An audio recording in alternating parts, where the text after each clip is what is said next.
pada kondisi kita sedang marah, berapa juta jaringan saraf di organ yang tersentuh titik wudhu itu yang mengalami peradangan tinggi. Titik-titiknya tinggi sekali. Wudhu itu bukan hanya sekedar untuk sholat aja, bro. Lanjut nih, Bang Haji. Siap. Jika kita mudah tersinggung, Baper ya. baper, maka kita akan cenderung terkena penyakit insomnia, susah tidur. Itu khawatir juga termasuk nggak sih, Bang Haji? Khawatir, cemas Termasuk. karena belum Termasuk. jatuh tempo, Cicilan. nggak bisa tidur gitu. Termasuk. Sangat termasuk. Karena responsivitas jaringan parasimpatik. Jadi tadi saya sampaikan, responsivitas jaringan saraf parasimpatik ini menjadi parameter di mana dia memang memiliki kesinambungan, keterkaitan dengan jaringan saraf jaringan saraf otonom. Kenapa dikategori jaringan saraf otonom? Jaringan saraf yang berhubungan langsung dengan organ inti.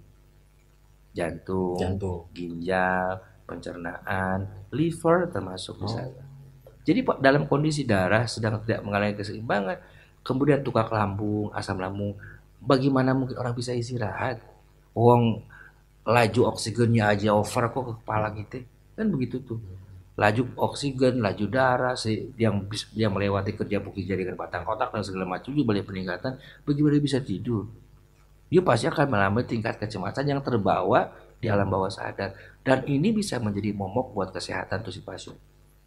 Kesehatannya terancam, pasti terancam. Oke lah, nggak bisa tidur. Tapi kalau dipaksakan untuk minum obat tidur berbahaya. Itu juga apalagi dalam kondisi seperti itu, kemudian orang dipaksa buat mengkonsumsi obat buat tidur, obat tidur namanya gitu, atau obat apapun dengan merek tertentu gitu, justru akan melemahkan pembuluh darah halus di kerja fungsi jaringan saraf atas kepala kita. Dipikir tidur udah tenang aja. Nggak gitu juga keles. Iya. Jadi nggak usah baper ya. Nggak usah baper. Nggak bisa tidur ntar. Lanjut nih Bang Haji. Jika kita sering mengalami kebingungan, nah ini beda lagi. Bingung, selalu bingung nih. Maka kita akan terkena gangguan tulang belakang bagian bawah. Itu lu sama kayak tadi. Bingung, cemas, gelisah, khawatir, berlebihan. Itu sangat mampu buat mendorong laju darah, susunan saraf tulang belakang, kemudian tingkat kepadatan bantalan tulang belakang, merespon jaringan saraf yang paling terpenting dalam tubuh kita apa? Tulang ekor, sangkal namanya. Dan itu menjadi cikal bakal. Kan orang kan secara ilmu anatomi saraf itu kan penentu finalnya kan di tulang ekor, di mana di dalamnya itu terjadi proses regenerasi jaringan dibentuk oleh kromosom susun tulang belakang. Kan begitu tuh. Penentunya kan di sana. Kerja leukosit, trombosit, artrosit, semuanya kan siapa yang bikin? Laju dalam darah kita kan kromosom susun tulang belakang. Kenapa? Dia ibunya sampul darah. Gitu. Sebenarnya banyak yang saya nggak paham sih soal kedokteran ya. Cuma ini pengetahuan ya. Iya. Ini Bang Haji. Nah ini nih yang negative thinking. Ya. Maka kita akan mudah terkena dispepsia, penyakit sulit mencerna. Iya. Karena pikirannya mungkin terpenuhi sama hal negatif. Loadingnya lambat ya. Iya, loadingnya lambat. Memori lu harus tambah. Ya pasti dong. Karena kan sebelum tadi. Negatif yang gimana sih, Bang Haji? Negatif ya namanya negatif nggak ada yang baik dong. Ya maksudnya berpikir jelek sama orang itu negatif. Of course. Bernegatif thinking dengan apa yang sedang Tuhan kasih. Bersuzon. Ya kan negatif thinking apa bedanya dengan suzon? Suzon positif thinking. Suzon negatif thinking kan begitu. Berkaitan dengan negatif thinking atau kita kategorikan suzon, baik dengan apapun tuh konteksnya, sangat mempengaruhi ruang jaringan saraf yang hubungannya langsung bisa membawa alam bawah sadar kita jadi tidak stabil. Jadi sangat wajar kalau sekiranya ada beberapa penelitian mengatakan kalau orang yang berpikir negatif maka dia mengalami loading lambat, LOLA. Kan begitu tuh. Atau tingkat IQ-nya akan mengalami penurunan. Oh, jelas dong. Yang you mainkan adalah emotional equation kok, emosional yang mainnya gitu. Apalagi tanpa ditekan dengan spiritual equation. Spiritualitas itu sangat penting sekali. untuk memberikan sugesti ke dalam tubuh kita dari apa yang Tuhan sedang kasih. Orang sedang sakit, kalau dia mengatakan, aduh dokter saya udah capek nih dengan sakit saya udah berbuat kemana-mana nih, kok nggak sembuh-sembuh ya, di situ aja dia sudah bernegatif tinggi dengan Tuhan. Lu sampai kapan lu gak sembuh, gue bilang, kalau pikiran lu masih begini aja. Saya sampaikan ke mereka, jangan tanya hasil. Kewajiban kita berikhtiar. Ketika final hasilnya cuma Tuhan yang penentu. Kenapa? Kalau you sebagai seorang yang sedang sakit, ingat ya, yang nyembuhin itu bukan dokter, Tuhan yang nyembuhin. Dokter obat hanya mediator saja buat menjalan menuju ke kesembuhan. Itu kan harus ditekankan juga ke yang sedang sakit. Ataupun yang ada saudara sakit, lu tekenin dia sama dia orang, ingat dia, tetap aja Tuhan yang nyembuhin. Lu mau berobat kemana-mana aja juga tetap aja, ketika akhirnya makan Tuhan penyembuhnya. Lu jangan cari hasil di situ, gitu loh. Iya. Berharap sama manusia dong, sama aja. Oh iya dong. Gitu. Nah, lanjut nih Bang Haji. Ya. Jika kita mudah emosi dan cenderung pemarah, maka kita bisa rentan terhadap penyakit hepatitis. Itu gimana? Ya, kan berkaitan dengan liver tadi kita bilangnya. Ya kan gitu. Ya. Tingkat liver memiliki kerja fungsi yang luar biasa. Kalau saya kategorikan liver itu PMI. Liver hati, fungsi hati kan. Liver itu kan kalau kategori hati. Jadi dia memiliki fungsi yang luar biasa buat memasok darah baik ke ginjal buat difilter. Jadi kotorannya dia disimpan, kemudian juga ampasnya dibuang secara sistem autoimun dalam tubuh kita sendiri, dan kerja ginjal akan dibantu oleh kerja fungsi liver. Secara sistem itu kan seperti itu. Nah sekarang bagaimana kalau sekiranya orang mengalami tingkat kecemasan, marah, emosional, dendaman gitu kan, dengan tingkat yang tadi awal saya sampaikan, dia mengalami tingkat keasaman 6 jam ya. Kalau dia memelihara itu semua, bagaimana kerja fungsi liver? Mau nggak mau dia bisa mengalami kelainan kerja fungsi liver. Hepatitis salah satunya kan gitu tuh. Hepatitis A, hepatitis B, hepatitis C kan dengan tingkat kategori golongan yang berbeda-beda, tapi tetap aja ujungnya memang di wilayah itu. Kan gitu tuh. Fungsi hati, fungsi pankreas, fungsi empedu itu kan satu kompleks. Kompleksnya satu klaster ginjal lain lagi kan begitu tuh. Nah di titik itu kan semua bermain kan begitu. Empedu memiliki tingkat fungsi detoksifikasi, controlling kan begitu tuh. Fungsi pankreas buang enzim, insulin kan begitu tuh. Fungsi hati itu ada albumin, bilirubin dan semuanya buat mengkontrol laju fungsi ginjal untuk memfilter darah lebih baik lagi untuk masuk ke jantung. Dalam kondisi darah sedang asam, kerja mereka berat dong bro. Iya dong. Benar. Jadi sangat wajar kalau hepatitis bisa menyerang. Sirosis ya mohon maaf, kanker fungsi hati pun juga bisa. Sangat memungkinkan. Ini banyak banget nih penyakit pikiran ini yang bisa beri. Ya karena titik pusatnya kan gitu, 90% bro. Benar-benar. 90%. Nah lanjut nih Bang Haji, jika kita sering merasa nih apatis ya, tidak peduli, apatis terhadap lingkungan, maka kita akan berpotensi mengalami penurunan kekebalan tubuh. Gimana itu? Penurunan kekebalan tubuh. Apatis ini kan multitafsir ya. Artinya, iya betul bukan multitafsir. Tetap saja sebenarnya bukan hanya saja mengalami penurunan daya tahan tubuh, bisa lebih dari itu. Jadi sangat wajar kalau sekiranya wilayah kerja fungsi hati itu mengalami ketidakseimbangan sehingga mengakibatkan fungsinya juga mengalami kerusakan. Itu. Makanya saya bilang tadi orang-orang yang memiliki, mohon maaf ya, karakter-karakter yang dia tidak mau buat belajar menganalisa karakter, sifat, tabiat, kemudian semau gua. Gua marah dong, gua punya badan. Kemudian terserah gua gitu, maka sejatinya orang lagi sakit tuh sakit bener. Tapi kan ada istilah gini Bang Haji, apa namanya, kalau kita lagi marah atau kalau lagi marah ya ungkapin, jadi pendem. Itu gimana caranya? Gimana ungkapinnya bro? Kan banyak cara ungkapinnya. Makanya orang itu kadang-kadang dijebak oleh kemarahan itu. Dari titik mana gitu kan dia memulai harus bercerita. Orang kalau kemarin gue tanya, lu marah kenapa sih? Gue gak tau, gue marah aja lah. Lu gimana? Lu bilang lu marah dengan tanpa alasan, lu bilang gitu kan. Atau mungkin dia mengalami dendam, kesakitan yang dia simpan di sel dan membuat sehingga mempengaruhi alam bawah sadar dia sendiri kan, itu juga sangat sangat memungkinkan kerja fungsi dalam tubuhnya yang bersifat apa namanya organ ekresial dan buangan ya jantung gitu bisa bermasalah gitu. Makanya kalau marah gue ungkapin, gue tutupin, gue marahin, kalau tutupin sakit, nggak juga. Orang yang menyimpan kemarahan dia nggak ngomong nih, tapi kemarahannya dia simpan, justru lebih berbahaya.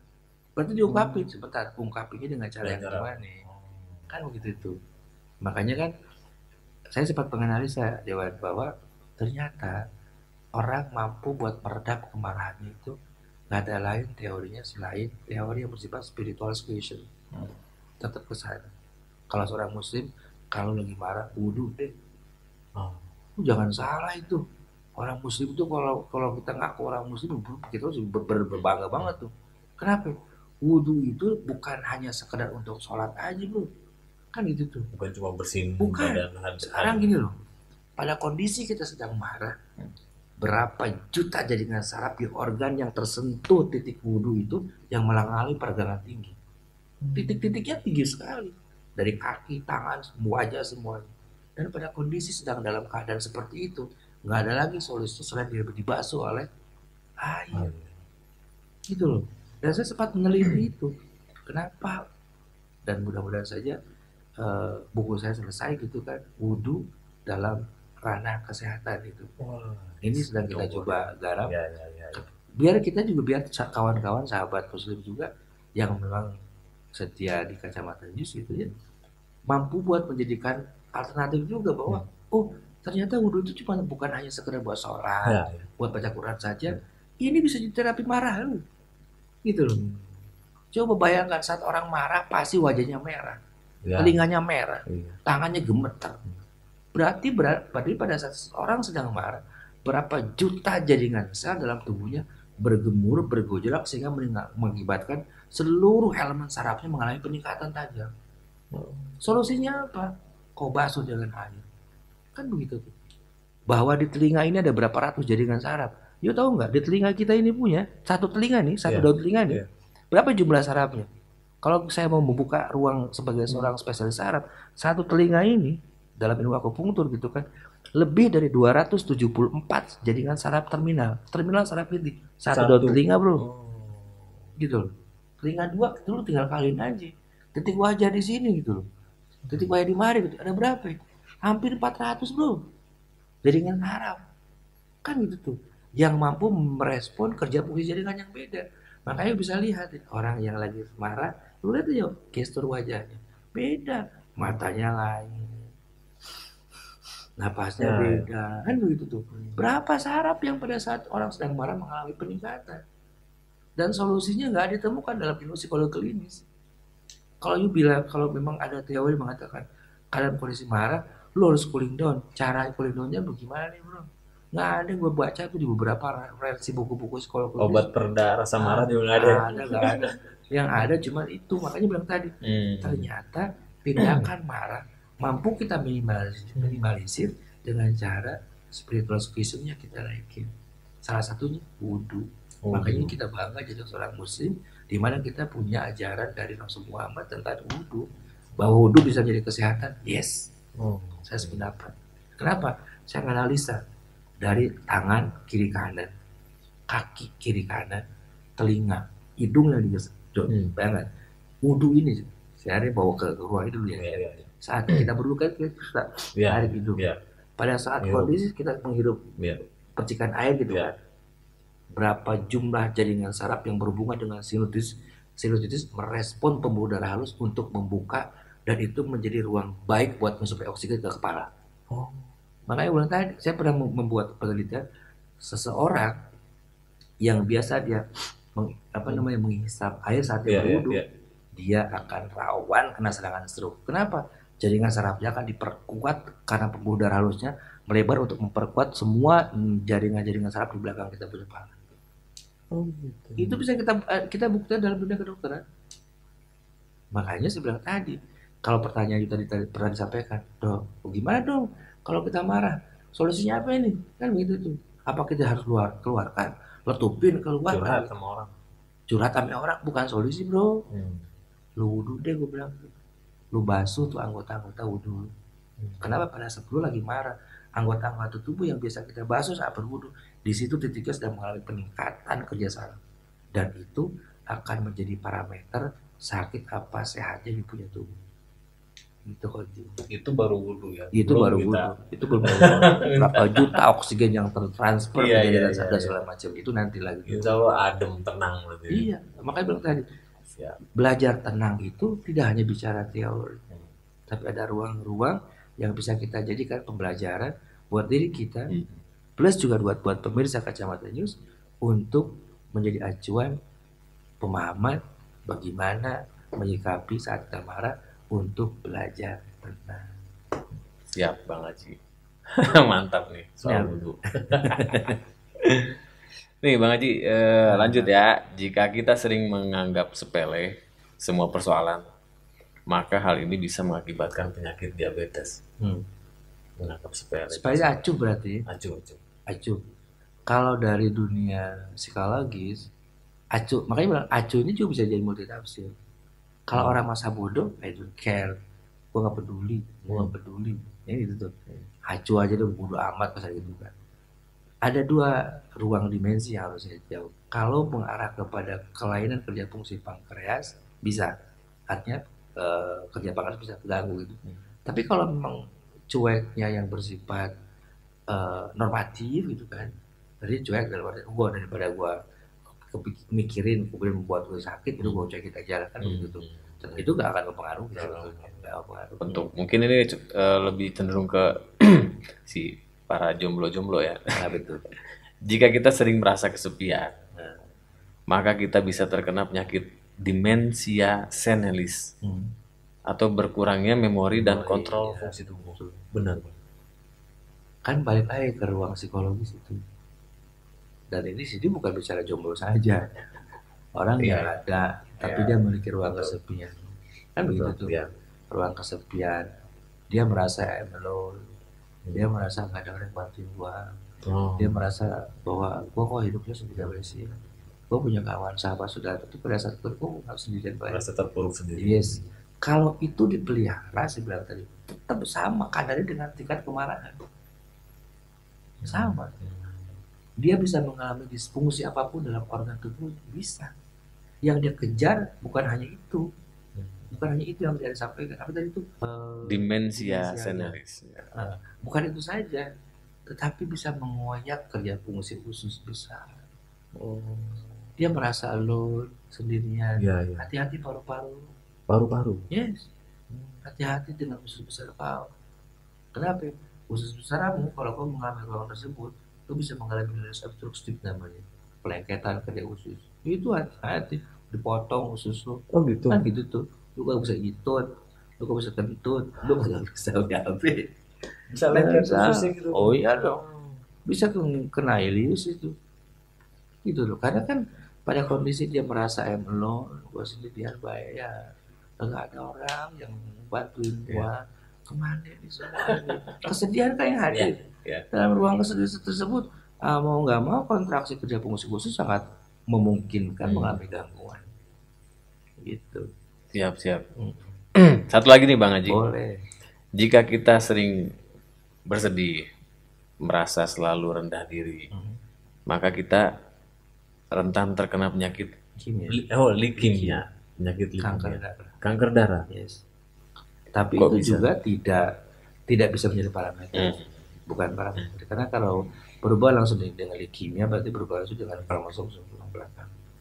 Artinya kalau kita analisa dari leukemia kan bisa diakibatkan karena kelainan genetikal, bisa kelainan faktor bawaan juga bisa, kelainan pigmen darah pun juga bisa. Faktor-faktor itu bisa baik bisa dikategorikan kalau kategori leukemia ya, bisa dikategorikan primer atau juga bisa dikategorikan sekunder. ya. Kalaupun itu yang tadi disampaikan, bisa nggak? Semuanya juga bisa. Tingkat kecemasan berlebihan, kemarahan yang tidak bisa terkontrol, itu juga bisa mampu mendatangkan leukemia. Sel kanker dalam tubuh kita itu bisa tumbuh, bisa hidup. Makanya seperti tadi, 10%-nya semua dari pola makan. Gaya hidup, pola makan, lu mau makan apa baik segala macam, itu hanya 10%. Dia sifatnya faktor pendorong saja. Pemicunya tetap dari psikologis. Faktor pendorongnya pola makan dan gaya hidup. Pola makan dan gaya hidup menjadi faktor pendorong orang bisa sakit. Pemicunya psikologis yang nggak benar. Tetap ke arah sana saja. Yes. Jadi kurang-kurangin deh pikiran negatif kita ya. Kalau bisa jangan deh. Kalau bisa nggak usah ada No. pikiran negatif ya. Kalau bisa lu berbaik sangka aja. Berbaik sangka aja. Karena ya, you what are you doing? Anda adalah apa yang Anda pikirkan. Kan begitu. Siapa kita dari apa yang kita pikirkan. Pikiran yang kita semai, pikiran yang kita semai, tindakan yang akan kita tuai. Tindakan yang akan kita semai, tabiat yang kita tuai. Tabiat yang kita semai, nasib yang akan kita tuai. Tetap pointernya di pikiran. You dalam pikiran, lu pasti bakal nemuin tindakan. Kalau lu berbuat sebuah tindakan terus saja, itu bisa jadi kebiasaan. Kan gitu. Tabiat akan jadi tabiat kan. Dari tabiat menentukan kehidupan dan nasibmu. Jadi kita bisa mengetahui nasib orang itu dari cara dia berpikir dia. Selesai. Orang bisa kita analisa, bisa sakit atau enggaknya dari cara bagaimana dia berpikir. Makanya ada salah satu buku yang berjudul You What Are You Doing itu bolehlah dijadikan acuan bacaan buat para kawan-kawan penulisan Kacamata News buat menganalisis bahwa dahsyatnya pikiran mampu buat mengarahkan tentang nasib kita. Nasib lu mau baik, pikiran lu benerin. Lu mau sehat, pikiran lu benerin. Udah di situ. 90% orang sakit karena pikiran, yes, saya sependapat. Orang bisa sehat dari pikiran, saya sependapat. Makanya seperti tadi, where healings come from the heart. Kesembuhan berasal dari hati. Kebalikannya, sakit berasal dari hati. Kau benahi hatimu, maka kau akan sehat. Tak kau benahi sakitmu, siap-siap kau sakit. Tidak selesai. Bicara nanti pengobatan A, pengobatan B, nanti itu selanjutnya. Dianalisa, dok saya punya cancer. Setelah kita menganalisa penyebabnya dari mana, baru kita menemukan formula dari obat tersebut. Kan begitu ya. Kita kenali dulu dong. Diagnosa, baru kita analisa. Kita analisa, diagnosa, baru kita bikin tindakan. Kan gitu. Makanya saya bilang tadi, tetap ruang yang bersifat pikiran sangat mendominasi seseorang sehat atau sakit. Ada orang yang kalau misalnya gangguan jiwa atau orang gila Iya, itu sebenarnya ya, betul. Iya. Itu sebenarnya dia tuh sakit. Apa emang nggak ngerasa sakit? Atau kan kalau tadi misalnya pikiran itu 90%, ya kan? Mungkin orang yang gangguan jiwa ini pikirannya Dia nggak dipikiran. Nggak ada pikiran kan? Namanya orang gila. Makanya lihat aja makan apa aja. Makanya orang gila ada yang sakit secara fisik. Ya makan sembarangan.